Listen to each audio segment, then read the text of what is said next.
সবুজ পাহাড়ের ধারে বহু শতাব্দী প্রাচীন কোনো ক্যাথিড্রাল, সহস্র অতীত লুকিয়ে রাখা দুর্গে এখনও রহস্যের গন্ধ পাওয়া যায়। এখানে কার্পাথিয়ান পাহাড়ের বুকে অনেকটা নীরবে ভোর হয়। মেঘ ছুঁয়ে দাঁড়িয়ে থাকে পাইন বন, যেন অতীতের মতো স্থির। দানিউব নদী বয়ে যায় ধীরে, সময়ের বহু দীর্ঘশ্বাস তার বুকে জমা।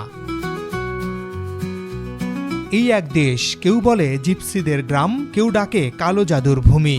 যেন পাহাড়, নদী আর নির্জন কোনো পথে লুকিয়ে আছে গা ছমছমে কোনো অদৃশ্য রহস্য।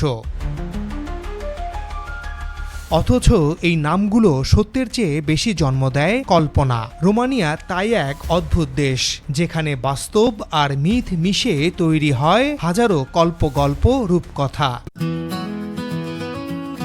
আজ আমরা পূর্ব ইউরোপের মানচিত্রে নীরবে দাঁড়ানো দেশ রোমানিয়াকে তুলে ধরব। দেশটি অবৈধ অভিবাসীদের বৈধ করার একটি সুযোগ দিয়েছে সম্প্রতি। এছাড়া চলতি বছরে 90,000 কর্মী নিচ্ছে রোমানিয়া। তাই দারুণ সম্ভাবনার এই দেশ নিয়ে থাকছে হাতছানি বিডির আজকের আয়োজন। কেমন দেশ রোমানিয়া? রোমানিয়ার অবস্থান কৌশলগতভাবে খুবই গুরুত্বপূর্ণ জায়গায়। এর উত্তরে ইউক্রেন, পশ্চিমে হাঙ্গেরি, দক্ষিণে বুলগেরিয়া এবং পূর্বে কৃষ্ণ সাগর। এই ভৌগোলিক অবস্থানই একে ইউরোপ ও এশিয়ার মাঝামাঝি একটি সংযোগস্থলে পরিণত করেছে। আয়তনের দিক থেকে রোমানিয়া প্রায় 2,38,397 বর্গ কিলোমিটার। বাংলাদেশের তুলনায় বড় হলেও জনসংখ্যা তুলনামূলক কম, প্রায় 1,90,00,000-এর মতো। রাজধানী বুখারেস্ট দেশটির রাজনৈতিক, অর্থনৈতিক ও সাংস্কৃতিক কেন্দ্র। রোমানিয়ার গ্রামগুলো খুব নির্জন।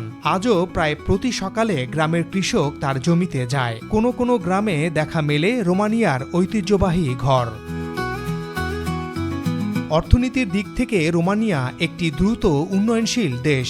ইউরোপীয় ইউনিয়নের সদস্য হিসেবে দেশটি শিল্প, নির্মাণ, কৃষি ও সার্ভিস সেক্টরে উল্লেখযোগ্য অগ্রগতি অর্জন করেছে। বিশেষ করে আইটি খাত, অটোমোবাইল পার্টস উৎপাদন, কৃষি ও নির্মাণ শিল্প দেশটির অর্থনীতির প্রধান চালিকা শক্তি। তবে একটি বড় বাস্তবতা হলো দেশটি ধীরে ধীরে খালি হয়ে যাচ্ছে, ফলে তীব্র শ্রমিক সংকট দেখা দিয়েছে। আর এই ঘাটতি পূরণ করতেই বিদেশি কর্মীদের ওপর বাড়ছে নির্ভরতা। সবচেয়ে গুরুত্বপূর্ণ পরিবর্তন এসেছে 2025 সালের 1 জানুয়ারি থেকে। রোমানিয়া তখন থেকে পূর্ণ সেনজেনভুক্ত দেশ। এই পরিবর্তন দেশটিকে যেমন আরও আকর্ষণীয় করে তুলেছে, তেমনি প্রতিযোগিতাও বাড়িয়েছে। প্রতি বছর সারা পৃথিবী থেকে 1.5 কোটির মতো পর্যটক রোমানিয়ায় ঘুরতে আসে, উপভোগ করে দেশটির সংস্কৃতি, ঐতিহাসিক স্থাপনা আর প্রকৃতির অপার সৌন্দর্য। বৈধ হওয়ার সুযোগ দিচ্ছে রোমানিয়া।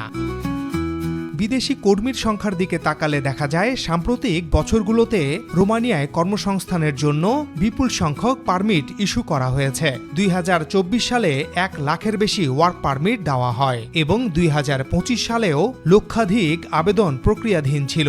ধারণা করা হয় বৈধ বিদেশি কর্মীর সংখ্যা কয়েক লাখের কাছাকাছি পৌঁছেছে। এদিকে দেশটিতে উল্লেখযোগ্য সংখ্যক কর্মী বিভিন্ন কারণে অবৈধ অবস্থায় রয়েছে, বিশেষ করে যারা চাকরি হারিয়ে নতুন নিয়োগকর্তা পাননি। এদের মধ্যে কয়েকশো বাংলাদেশীও রয়েছেন। 2026 সালের এপ্রিলের একেবারে শেষে এসে একটি দারুণ সুখবর দিয়েছে রোমানিয়া। বাংলাদেশের প্রথম সারির প্রায় সব সংবাদপত্র নিউজটি প্রকাশ করেছে। রোমানিয়ায় অবৈধ হয়ে পড়া বিদেশি কর্মীদের বৈধ করতে যাচ্ছে দেশটি। তবে এটি সবার জন্য নয়, বরং নির্দিষ্ট কিছু শর্ত পূরণকারী পাবেন এই সুযোগ। নতুন বিধান অনুযায়ী মূলত সেই সব বিদেশি কর্মীরা এই সুযোগ পাবেন যারা বৈধভাবে কাজের ভিসা নিয়ে রোমানিয়াতে প্রবেশ করেছিলেন, কিন্তু পরে কোনো কারণে, যেমন চাকরি হারানো, নিয়োগকর্তার অনিয়ম বা কাগজপত্র জটিলতার কারণে অবৈধ হয়ে পড়েছেন।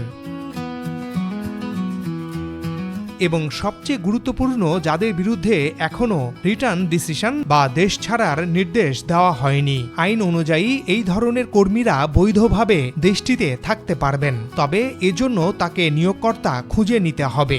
এরপর ওয়ার্ক পারমিট সংগ্রহ করতে হবে, পাশাপাশি রেসিডেন্ট পারমিটের জন্য আবেদন করতে হবে এবং নির্দিষ্ট সময়ের মধ্যে ইমিগ্রেশন কর্তৃপক্ষের সঙ্গে যোগাযোগ করতে হবে। অন্যদিকে যারা অবৈধভাবে রোমানিয়ায় প্রবেশ করেছেন বা যাদের ইতোমধ্যে বহিষ্কারের নির্দেশ দেওয়া হয়েছে, তারা এই সুবিধার আওতায় পড়বেন না। 90,000 কর্মী নিবে রোমানিয়া।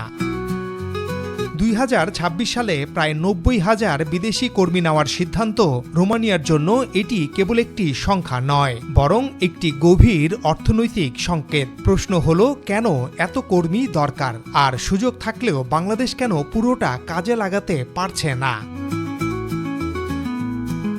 রোমানিয়ার শ্রমবাজারে এই বড় ঘাটতির পেছনে কয়েকটি কাঠামোগত কারণ রয়েছে। সেনজেনভুক্ত দেশ হওয়ার কারণে রোমানিয়ার লাখ লাখ নাগরিক ইতোমধ্যে জার্মানি, ইতালি, স্পেন সহ পশ্চিম ইউরোপে চলে গেছেন। ফলে দেশটির ভেতরে শ্রমশক্তির বড় শূন্যতা তৈরি হয়েছে। এদিকে দেশটির অর্থনীতিতে গতি আনতে নির্মাণ, সড়ক, লজিস্টিক্স, গুদামজাতকরণ সবখানে প্রকল্প বাড়ছে, কিন্তু লোকবল নেই।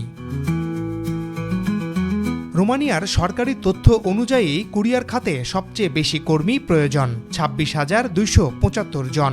এছাড়া পণ্য পরিবহন ও হ্যান্ডলিং খাতে 20,912 জন, ভবন ভাঙ্গা, গাঁথুনি, টাইলস ও পার্কেট সংক্রান্ত অদক্ষ শ্রমিক 20,484 জন এবং নির্মাণ খাতে 17,799 জন কর্মী নিয়োগ দেওয়া হবে। বাণিজ্যিক খাতে 16,246 জন, কার ও ভ্যান চালক 12,237 জন এবং রাঁধুনির সহকারী হিসেবে 12,077 জন কর্মীর চাহিদা রয়েছে। পণ্যবাহী যান চালক 11,135 জন, নির্মাণ কাজে ভাঙ্গা ও কাটার কাজে অদক্ষ শ্রমিক 10,878 জন এবং নিরাপত্তা কর্মী হিসেবে 10,438 জন কর্মী নিয়োগের পরিকল্পনার কথাও জানানো হয়েছে। বাংলাদেশ কেন পুরো সুযোগ নিতে পারছে না? রোমানিয়ায় কাজের সুযোগ যতটা বাস্তব, সেখানে পৌঁছানোর পথ ততটাই জটিল, বিশেষ করে বাংলাদেশিদের জন্য। এই জটিলতার কেন্দ্রে আছে একটি মৌলিক সীমাবদ্ধতা। বাংলাদেশে রোমানিয়ার কোনো দূতাবাস নেই, ফলে ভিসা প্রক্রিয়ার জন্য নির্ভর করতে হয় ভারতে অবস্থিত রোমানিয়ার দূতাবাসের ওপর। বিষয়টি শুধু অসুবিধা নয়, এটি একটি কাঠামোগত সংকট। প্রথমত, এক্সেসের সমস্যা।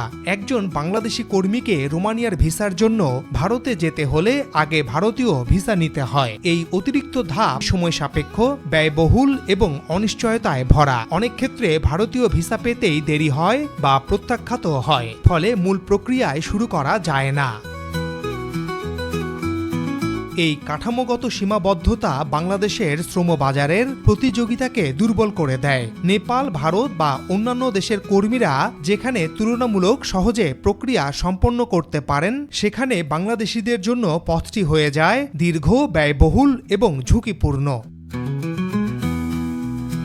ফলাফল, সুযোগ থাকা সত্ত্বেও অংশগ্রহণ কম, দক্ষ কর্মীরাও নিরুৎসাহিত হন, অবৈধ চ্যানেলের প্রতি ঝোঁক বাড়ে এবং দীর্ঘমেয়াদে দেশের মাইগ্রেশন ইমেজ ক্ষতিগ্রস্ত হয়। এছাড়া বাঙালির মানসিকতাও অনেক সময় রোমানিয়া বা পোল্যান্ডে তথা ইউরোপে কাজ করার সুযোগ নষ্ট করে দেয়।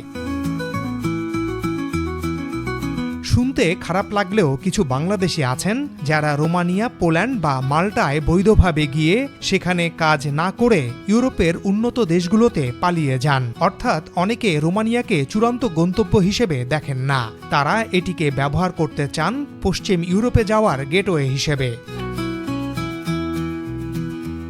এই প্রবণতা শুধু সংশ্লিষ্ট 2-3 দেশকেই ক্ষতিগ্রস্ত করে না, বাংলাদেশকেও মারাত্মকভাবে ছোট করে। অতীতে অনিয়ম, পালিয়ে যাওয়া, ওভারস্টে এসব কারণে বর্তমানে বাংলাদেশিদের ভিসা রিজেকশন বহুগুণ বেড়েছে এবং ইউরোপের মতো বাজারে কাজের সুযোগ ভীষণভাবে কমে গেছে।